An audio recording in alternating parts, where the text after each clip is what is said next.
We've seen a lot of acceleration in terms of innovation. What do you view as the catalyst to this acceleration? The use of different data sets together in an integrated way at the patient level really has provided newer insights for molecular characterization of patient tissues. We're all familiar with cancers, and they're all staged at 1, 2, 3, 4, and the different substages. But imagine if we were able to look at these diseases in different ways based on pathways, not just the tissues that they arrive in. It yields a massive opportunity. And you mentioned big data. Where do you see the opportunity in its implementation? The more interesting, but further along, opportunities really lie in interpretation of that data. Looking at extraordinarily large cohorts of patient populations, correlations with the diseases, and looking for those associations to drive those meaningful actions. It's a lot of data, it's a lot of bases of DNA that have to be used in training those data sets, but I think that's where the opportunity lies.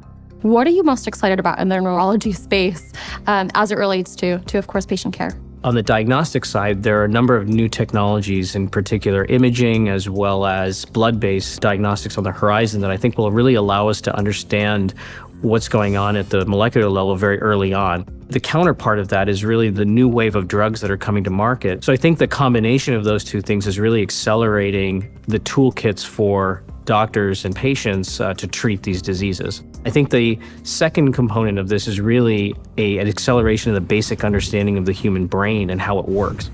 And that's unleashed a potential wave of new targets, a new way of thinking about how you treat these very complex diseases. We've been hearing about genomic editing technology for a while. Why has it taken so long to actually reach the market? It's a highly regulated space because we're dealing with patient lives here. And that's how it's very different than the technology space. So even though you might have very fast-paced technological innovation, it must be partnered with the medical community in terms of validation, robustness of data, as well as the impact to patient lives.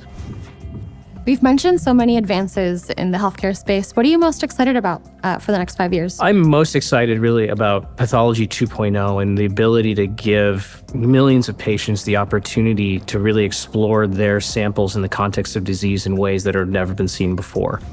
To really change an industry that hasn't really changed in decades. I think the challenges are going to be that whatever technologies come to market, there's always a health economic component to this now. Kieren, thank you so much for being here today. My pleasure.